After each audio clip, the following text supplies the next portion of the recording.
Hi, so we have seen how to clip the raster. Now we'll see how we can merge two different rasters. So this is what we have seen in the previous video, that how we can get a small study area DEM out of a bigger one by using clip raster by mask.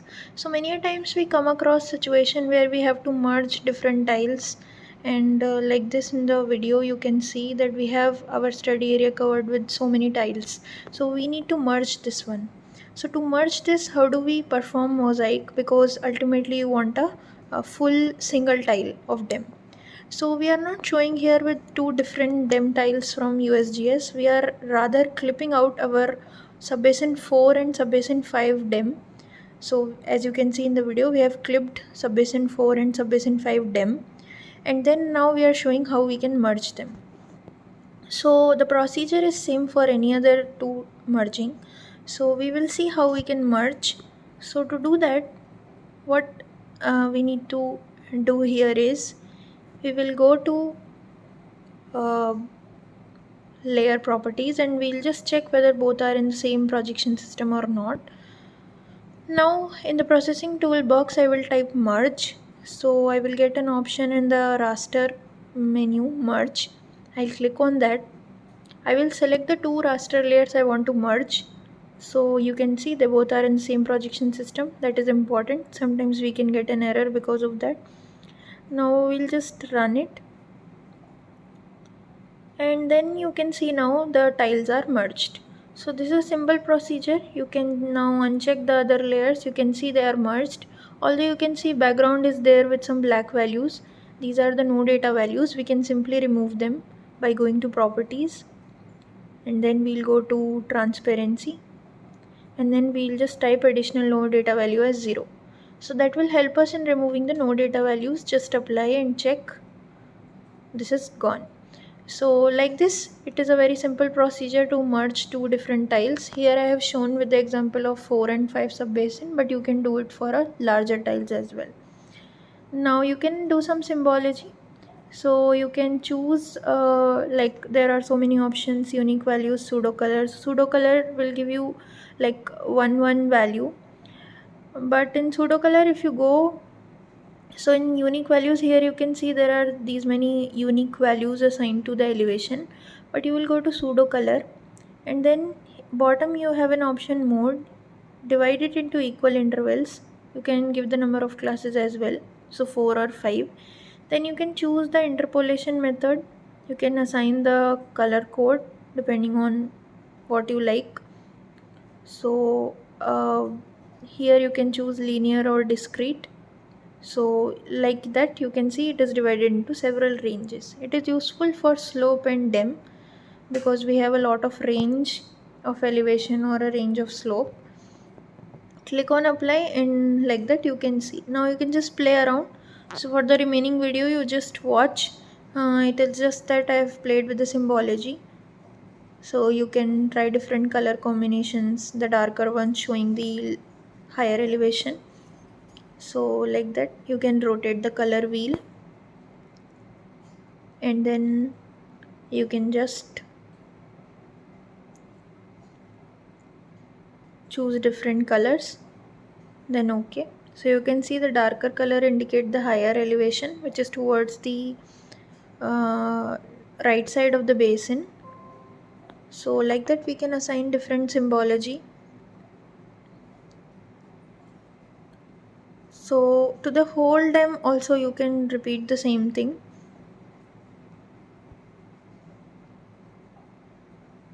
So what I have done for two merged tiles, I am doing the same thing for the bigger one, the full subbasin.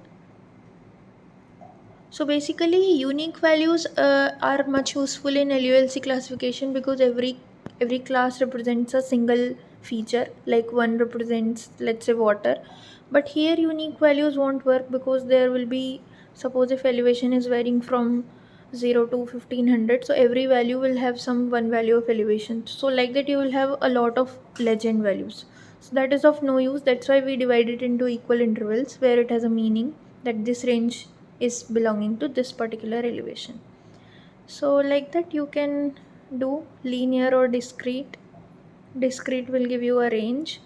Now you can click on apply.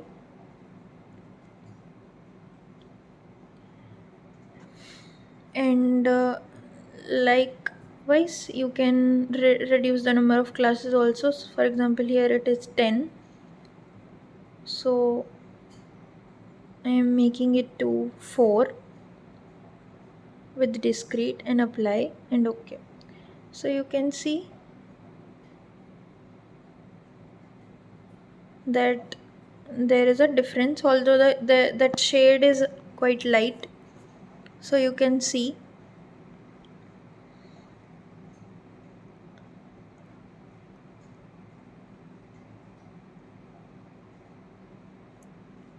so you are not able to see this color because of this bottom colorize is there. I will just uncheck it, apply and OK. So like that you can create your own color combinations whichever you like, and it is very useful when you want to write about your study area.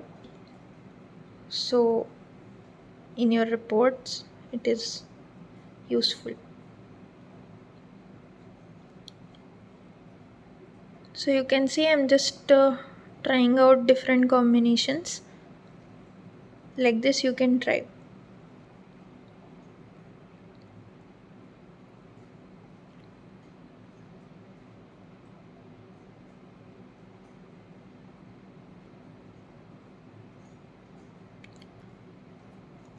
So you can try on a whole dem or even a part dem. So this was about the symbology of your dem. Now we will see about LULC. So how can we clip our LULC? That we will see here. So previous video we have seen how to clip dem. Same way we can clip our bigger LULC to a smaller study area LULC. Use clip raster by mask layer, and then make sure that your input and your mask layer are in the same coordinate reference system. Now just run it, and I am just assigning no data value as 0. So here again I got that cut line polygon error. So you can just fix it by fixing the geometry in the processing toolbox. So fix geometry, and then you should be able to clip it. Now I'll just repeat the same procedure. Clip raster by mask. This time my mask layer will be the fixed geometry layer. So input is my LULC and this one is my fixed geometry. Now run it. So you can see it is done.